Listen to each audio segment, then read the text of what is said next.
Guys, napanood natin itong interview ni Inoue kahapon. Tingnan natin kung anong makukuha natin sa interview na to. Ipapaliwanag natin yung mga sinabi niya sa psychology perspective.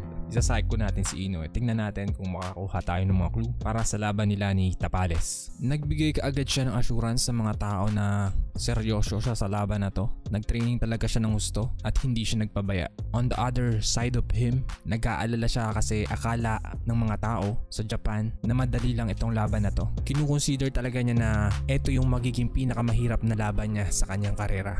Sa nabanggit niya na ibang training regimen yung ginawa nila ngayon, ibig sabihin nito hindi talaga nila totally na figure out yung style ni Tapales. So para silang naghuhula dito, masasense mo na puzzle pa rin si Tapales para sa kanila. So sa halip na i-figure out nila yung puzzle, mas nag-focus na lang sila sa versatility ni Inoue. Yung problem solver, kumbaga, na pwedeng mag-adapt sa kahit na anong sitwasyon. Nung binanggit niya yung KO, yun ay way niya ng pag-align niya sa sarili niya doon sa kagustuhan ng mga Japanese fans na makakuha ng magandang knockout. Pero sa sinabi niya na he will explore and go with the flow, ibig sabihin sa sinabi niya na ina-knockout niya si Tapales in 5 rounds, hindi siya ganun kasigurado doon.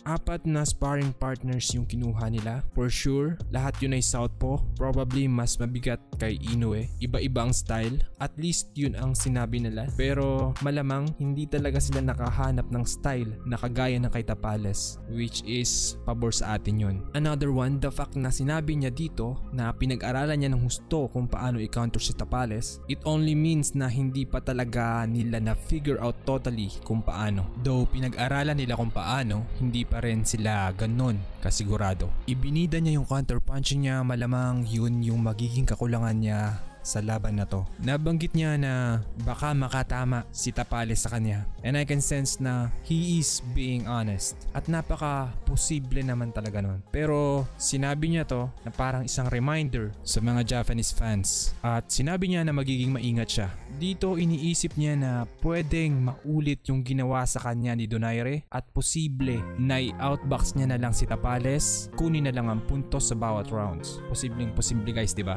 Kung i-rate ko yung confidence niya base sa mga sinabi niya dito, at hindi siya 100% confident na mananalo. Strategy wise, hindi sila 100% doon, pero nandun pa rin yung apoy, kumbaga yung desire niya para manalo. Pero yung strength and conditioning niya, mas maganda yung conditioning niya ngayon kumpara doon sa huling laban niya, yung laban niya kay Fulton. Sa laban na to, sobrang dehado si Tapales, kaya yung tayamong 100 tatama ng 820. Ganun kadehado si Tapales. At guys, kung gusto nyong pumusta kay Tapales, click nyo yung link na nilagay ko sa video na to. Napakadali lang sundin. Pero I have to warn you guys, malakas ang kalaban at sobrang dehado si Tapales. Pero kung manalo ka ng 820 o matalo ka ng 100, ay decision nyo yan. At kung nagustuhan nyo ang video na yun guys, like, subscribe to my channel, comment down your opinion, and I will see you guys in the next one.